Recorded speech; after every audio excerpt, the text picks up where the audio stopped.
हिसाब से CCTV camera भी होना जरूरी जी जी जी सीसीटीवी कैमरा होना तो बहुत ज़रूरी है, क्योंकि लुच्चे लफंगे ऐसे भी हमारे इस फील्ड में आकर के सुनने में आता है कि शाम में आके बैठते हैं, नशा भी करते हैं। हाँ, नशा वगैरह दारू वगैरह भी सुनने में आ रहा है। हम लोग गलत कहेंगे ही, उनके साथ अभ्यर्थियों के साथ जो भी अन्याय हो रहा है मैं इसका आप खड़े रहेंगे। चलिए, बहुत दूसरी चीज़ हम लोगों के लिए भी उसमें है कि जो शिक्षक पहले से हैं नियोजित, उनको भी एग्जाम दे करके बीपीएससी के माध्यम से और स्केल वाले सिस्टम।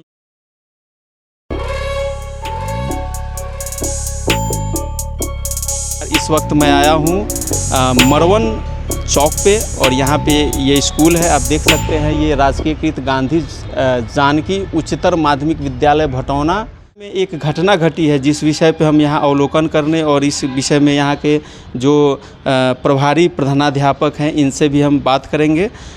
वो दिखाने का हम प्रयास करेंगे कि ये जो घटना घटी है, ख़ास करके जो जहाँ पे एजुकेशन होता है, जहाँ पे ऑनलाइन क्लासेस चलती है, वहाँ से कंप्यूटर शिक्षण की जो सामग्री है ऑनलाइन मॉनिटरिंग के द्वारा जो यहाँ पे शिक्षक बच्चों को पढ़ा रहे थे, उसकी चोरी की गई, जो कि बड़ा ही विभत्स और निंदनीय घटना है। इसका कनेक्टिंग बिहार न्यूज़ पूरे तरीके से विरोध करता है। ऐसी घटना नहीं होनी चाहिए कि शिक्षण के क्षेत्र में आए दिन चोरी हो जाए, कोई चोर आए। ये सारी चीज़ें कहीं ना कहीं गलत है। तो हम एक बार बात करेंगे यहाँ। सबसे पहले स्वागत है आपका कनेक्टिंग बिहार न्यूज़ में। धन्यवाद। सबसे पहले नाम बताएंगे सर आप? मेरा नाम है मोहम्मद आफ्ताब आलम। मोहम्मद आफ्ताब आलम, यहाँ के प्रभारी प्रधानाध्यापक। जी जी जी जी। तो ये घटना कब घटी है, ये चोरी की घटना? ये चोरी की घटना रविवार को रात में घटी है, और सोमवार को जब हम लोग सुबह में आए हैं 6:30 बजे, तो हम लोग देखे कि पूरा उधर से ताला कटा हुआ था मेरे बरामदा का। उसके बाद ये जो है डबल इसमें रोड का था, एक ग्रिलिंग किया हुआ है। एक बार दिखाएंगे? हाँ, इसको हम दिखा रहे हैं। एक बार कैमरा दिखाएंगे।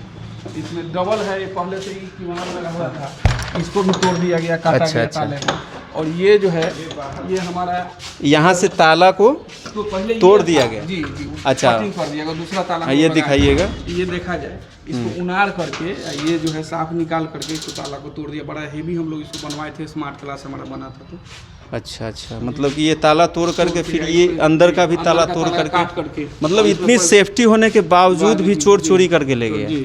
अंदर जाकर के एक बार अंदर आएंगे, दिखाएंगे। इसमें हमारा वहाँ पर ये स्मार्ट क्लासेस चल रहा है। देखिए, सरकार की विभिन्न सारी योजनाएं आती है, बहुत ही सराहनीय प्रयास किया जाता है राज्य सरकार के द्वारा, यहाँ के शिक्षा मंत्रियों के द्वारा को स्मार्ट बनाने का कार्यक्रम चल रहा है। और उस कार्यक्रम में चोर आते हैं और ये सारे सामानों को, स्मार्ट क्लासेस के जितने सारे कंप्यूटर्स होते हैं, जो भी सामान होता है, उस सबको ले जाता है चोरी करके।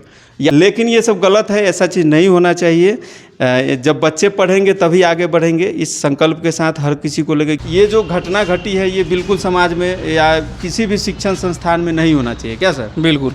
ये हमारा जो स्मार्ट क्लास था 2009 में संचालित हुआ था, और हम लोग बड़ी मेहनत से इसको बड़ा खूबसूरत अच्छा भी बनाए थे। हमारा जो और रूम देखिएगा उससे काफ़ी सुंदर है ये, और हम टीवी लगाए, सब कुछ, इसमें कंप्यूटर भी था हमारे यहाँ, बड़ा सिस्टम से। अच्छा, एक चीज़ सर, हम ये चीज़ होना चाहिए ना, तो हर स्कूल में, देखिए मैं केवल इस स्कूल के बारे में नहीं बता रहा हूँ, अभी स्कूल का इनोवेशन का काम चल रहा है, आप दिखा सकते हैं, एक बार कैमरा दिखाइएगा, जो कि अच्छी बात है। स्कूल का इनोवेशन होना चाहिए, समय समय पे इसका जीर्णोद्धार होना चाहिए, और सही स्कूल, सुंदर स्कूल और विकसित स्कूल बन के तैयार हो, इसके लिए समय समय पे प्रयत्नशील रहना चाहिए, और ये प्रयत्न हो रहा है, ये काफ़ी सराहनीय।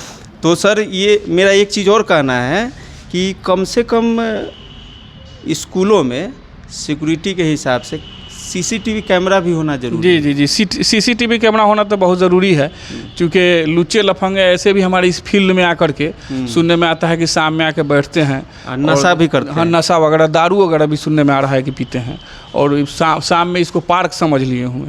और बताइए, शिक्षण के क्षेत्र में, शिक्षण के स्थान पे, जहाँ पे शिक्षकों की पूजा की जाती है, जहाँ पे शिक्षक विद्या देते हैं, बड़ा ही शुद्ध और बहुत बड़ा पुण्य का कार्य किया जाता है। शिक्षा दान से बड़ा कोई दान नहीं होता है। और इस शिक्षा के मंदिर में कुछ शरारती तत्व जब ये लोग चले जाते हैं सीसीटीवी के अभाव में, क्योंकि सीसीटीवी अगर थर्ड आई हो तो लोग देखेंगे या समझेंगे कि हाँ कौन लोग आते हैं, लेकिन फिर भी अगल बगल में ये लोग को जानकारी मिलती है कि कुछ शरारती लोग आते हैं यहाँ पे नशा करते हैं और बहुत तरह के अश्लील हरकतें करते हैं, सामानों को इधर उधर बिखेर देते हैं। तो ये सब चीज़ बिल्कुल गलत है। शिक्षा के मंदिर में इस प्रकार की वारदात या इस प्रकार का कुकृत्य नहीं होना चाहिए। शिक्षण के केंद्र में, शिक्षण के स्थान पे नशा का कोई स्थान नहीं है, ओनली शिक्षा की बात होनी चाहिए। तो सर, ये जो चोरी हुई है तो ये कहाँ तक सही है और नुकसान कितना तक हुआ है? नुकसान लगभग 2 लाख से ऊपर का माना जा रहा है। तो यहाँ निरीक्षण करने अधिकारी लोग आए कि नहीं? जी आए थे, यहाँ से थाना प्रभारी को सूचना दी गई और आए थे। थाना प्रभारी आए थे, निरीक्षण किए और उसके बाद क्या आश्वस्त किए? आश्वस्त किए कि पता लगाते हैं, अब हकीकत क्या है सो अभी तो कुछ उछल कर नहीं आया है सामने। शुभ नाम क्या हुआ आपका? विजय कुमार पांडे। विजय कुमार पांडे जी, चलिए बहुत बहुत धन्यवाद आपका। धन्यवाद। अब यहाँ पे एक जो स्मार्ट क्लासेस कर रहे थे बच्चों को, जो शिक्षण स्मार्ट क्लासेस के माध्यम से, जैसे कोरोना काल में जिस तरह से सरकार ने सभी स्कूलों में बच्चों को घर बैठे एक शिक्षा, समुचित शिक्षा की व्यवस्था के लिए स्मार्ट क्लासेस का एक प्रारूप दिया था। सभी स्कूलों में कंप्यूटर से लेकर हर चीज़ दिया था। सर, सबसे पहले स्वागत है आपका कनेक्टिंग बिहार न्यूज़ में। शुभ नाम क्या हुआ सर आपका? मेरा नाम हुआ विनोद कुमार हुआ, विज्ञान शिक्षक हुए। विनोद कुमार सर है, ये विज्ञान के टीचर है, अच्छी बात है। तो ये जो घटना घटी है 1-2 दिन पहले, जो यहाँ लैब से आपका स्मार्ट क्लासेस से जो चोरियाँ हो गई, कंप्यूटर से लेके तमाम जो भी ज़रूरी चीज़ थे, कागज़ से लेकर के तमाम इंस्ट्रूमेंट्स, तो इस पे आपका क्या कहना है? यह गलत है। हमारे समाज से कोई ना कोई तो इस समाज से ही आए होंगे और हम इसी समाज के बच्चों को पढ़ाते हैं, तो कहने के लिए वो किसी न किसी एंगल से गलत किए हैं। क्योंकि हम विज्ञान शिक्षक हैं, समझ सकते हैं स्मार्ट क्लास की अहमियत कितना है। कोई भी विज्ञान की एक्टिविटी है, दिखाना होता है, तो हम अक्सर स्मार्ट क्लास के माध्यम से बच्चों को समझाते थे और दिखाते थे। तो चोरी करने वाले ने यह नहीं सोचा कि बच्चों पर इसका क्या बुरा प्रभाव पड़ेगा। हमारा स्मार्ट क्लास तो बाधित हो गया। अगर इस सेशन के बच्चों को अब नया व्यवस्था होगा तभी ना फिर खरीदा पाएगा, अभी तो संभव नहीं हो पाएगा। तो इससे जो है यह गलत मैसेज है, गलत तरीका है इस तरह से चोरी करना।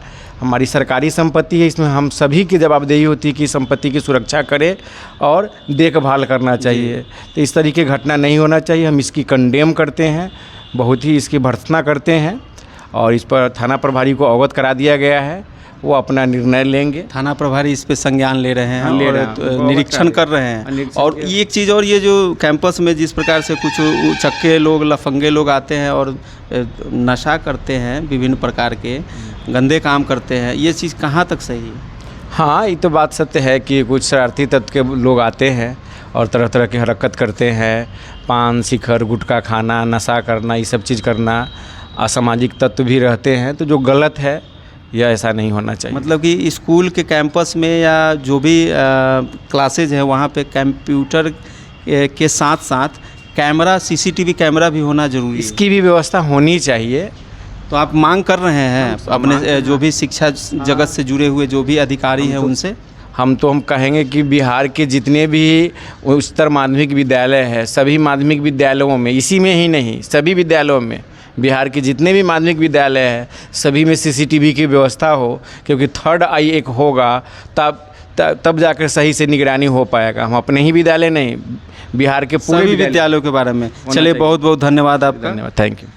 और एक बार फिर यहाँ के हम जो प्रभारी प्रधानाध्यापक हैं इनसे बात करना चाहेंगे कि सर, ये जो अभी टीचर का जो जिस प्रकार से अभी सरकार ने एक सर्कुलर जारी किया है, जो कि BPSC के माध्यम से अब शिक्षकों को एक नया मेधा लिस्ट तैयार होगा और जो सही शिक्षक है वही शिक्षा क्षेत्र में सेवा देंगे। लेकिन एक सवाल उठ रहा है कि शिक्षकों का बहुत बड़ा समूह जो है वो आंदोलन पे उतारू है और तरह तरह से हर क्षेत्रों में धरना प्रदर्शन वगैरह किया जा रहा है। उनका कहना है कि जो 4 साल पहले हमको मेरिट लिस्ट में नाम आया था, जो हम TET वगैरह करके जो सरकार ने आश्वासन दिया कि आपको बहुत जल्द आपकी बहाली की जाएगी, लेकिन ये इस चीज़ पे आपका नज़रिया क्या है? ये आखिर क्यों हो रहा है?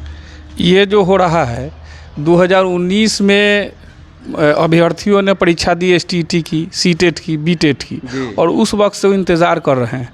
लगातार सरकार द्वारा ये आश्वासन दिया जाता है कि हर अगले महीने 6 महीने साल भर में आपका बहाली हो जाएगी।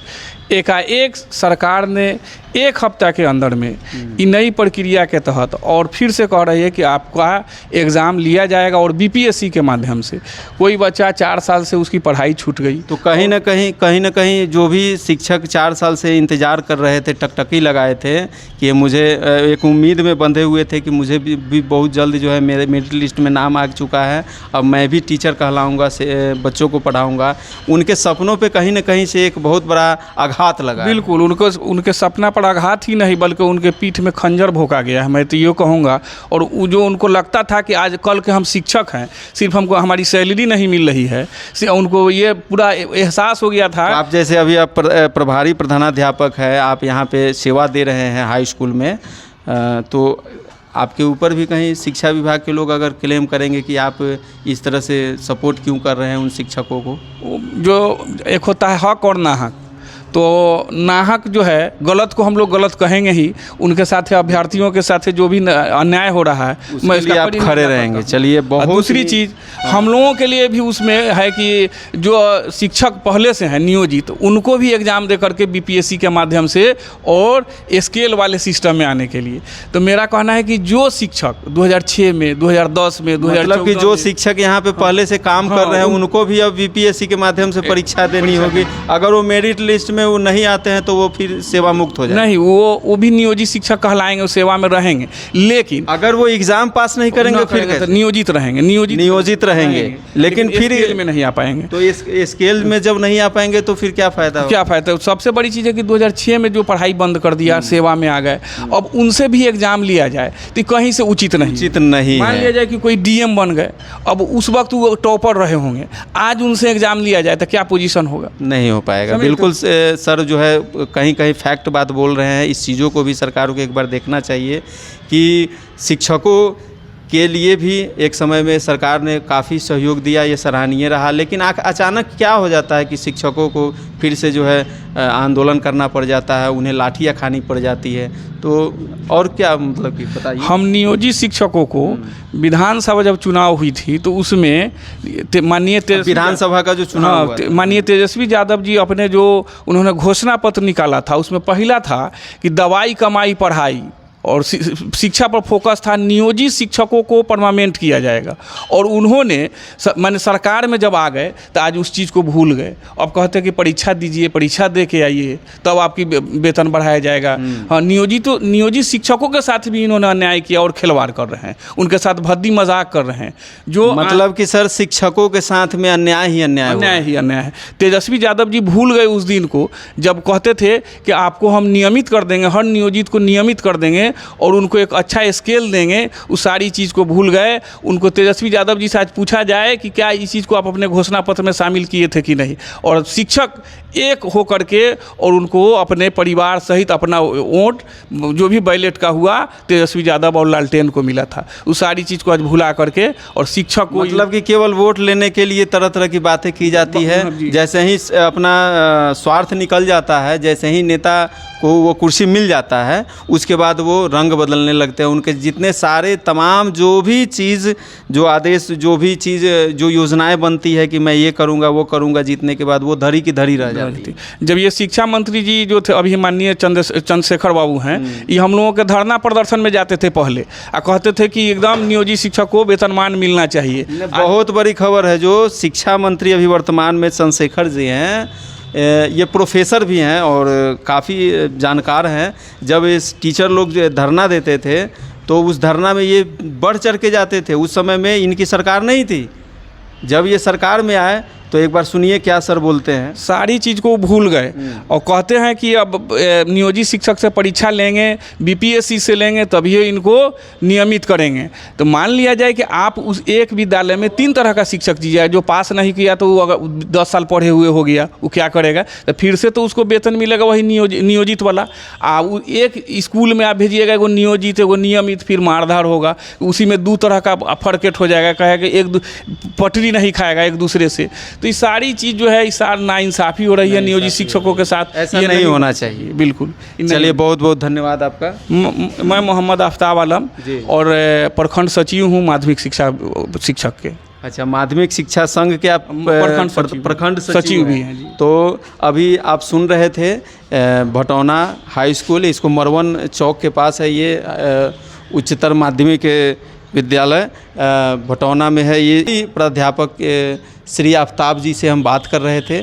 सर का हमने बाइट लिया, बहुत चीज़ें निकल के आई और ख़ास करके इनके साथ जो भी दर्द निकला वो शिक्षकों को लेकर के निकला कि आखिर शिक्षक कब तक जो है लाठी डंडा और ये तमाम तरह से उनको प्रताड़ित किया जाएगा। उनको जो है समाज में एक सम्मान का, वे सम्मान के हकदार हैं, तो कब तक ये सम्मान से मुक्त रहेंगे। और इस प्रकार से जो तमाम तरह की नियमावली आ रही है, इस पे सरकार एक सटीक पहल करे और शिक्षकों में जो आक्रोश व्याप्त है उस आक्रोश से निजात दे, क्योंकि कहीं न कहीं शिक्षक को जब सम्मान मिलता है तभी इस देश, इस राज्य और समाज का विकास होता है। तो इसी तरह आप हमारे साथ बने रहे, अब मेरे चैनल को पूरा सपोर्ट करें। बहुत बहुत धन्यवाद, नमस्कार।